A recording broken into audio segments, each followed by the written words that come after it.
nakakatawa, alam mo kung sino nakita ko sa Bumble? Sino? Si Asay. Si Asay talaga. Ilang beses ko siya nakita sa Bumble. Kasi within... Ads yun. Hindi. Nakita ko talaga, nakapost ka talaga may insanity. Hindi mo mag-deny. May logo. Oo. Nakita ko nga rin yun sa ano eh. Saan? Sa Grindr? Ando naman kayo. Sa Grindr. Ganun din yun. Swipe right, swipe left.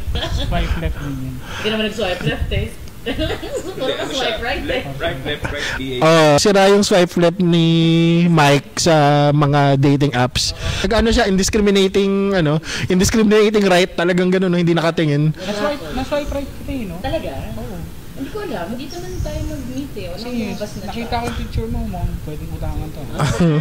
Oo, mamaya pag-usapan natin yan. Teka muna, Mike, maiba ako. No? Kasi may nabasa ako sa GC kanina. Puta na ikaw, nag-zoom ba ka? Tama ba? Nagsusum ba yan?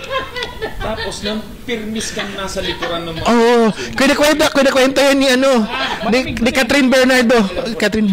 Kung bakit siya nandun sa likod. Oo. Inaantay niya magtuwara kayo rin sa akin. Ayun. Marami noon.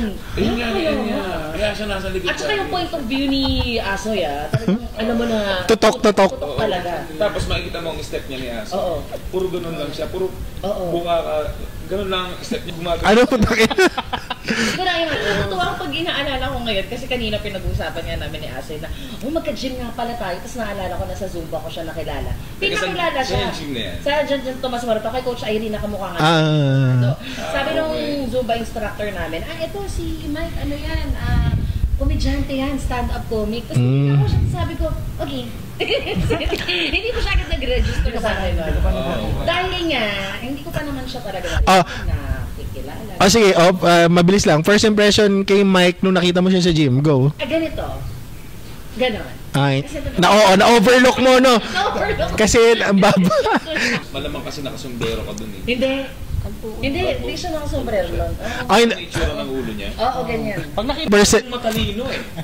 hindi sa 30% ng mukha niya, nasabi ko 30% ng mukha niya nandito sa right side, nandun yung mata, kilay, nandun na lahat. Tapos 70% saka na lang, bumbunan, ganun. Balat eh. Parang walang sex yung sinabi mo. Bakit naman? Sabi ko, Inantay ko yun ha. may